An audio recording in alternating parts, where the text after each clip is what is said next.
Hello everyone, Chantel here, and today I wanted to talk to you about what truly is the work when it comes to diversity, equity, inclusion.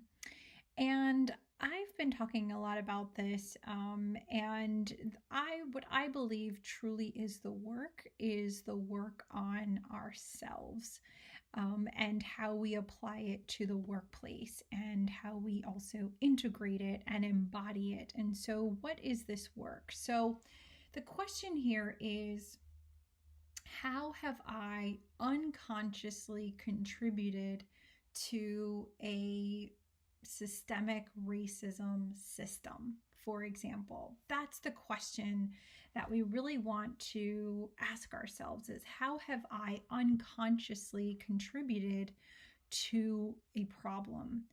And once I can be aware of that, then I can do better, right? So, what helps us become more aware of our unconscious behavior?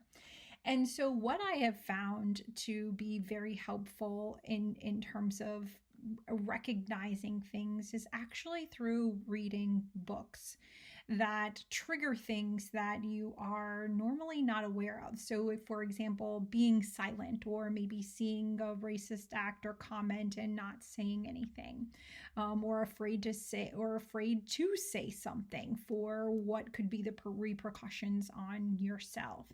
And so I've found two really, really great resources and books, which is one is White Fragility, which really helps to put it out there in terms of the conversation, and it's kind of like an in your face, no holds back type of book.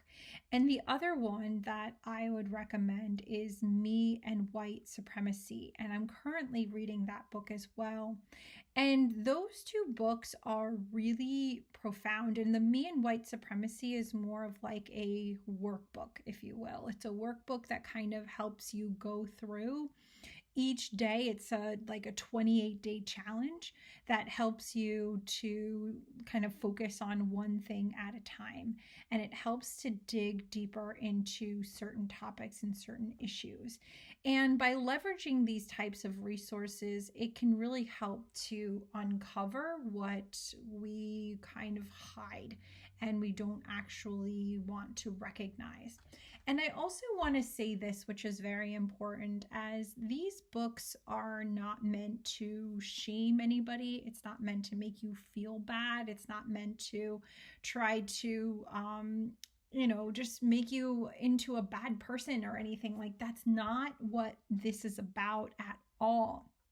And what it's truly about is becoming more aware of ourselves and how we can just be better people in our workplace, in our lives, and how we can then transfer that to our kids if we have kids, and how it can just permeate throughout our own communities by changing who we are. Strike that, not necessarily changing who we are, but changing some behaviors that we might have had in the past. So that's really the point. So my point here is, in order to do diversity, equity, and inclusion work, it's very important to do the work on ourselves. We must look inward to see how have we been a part of the problem and how can we be part of the solution and recognize those blind spots within ourselves. So that's my little bit of a tip today, and look forward to seeing you next time. See you soon.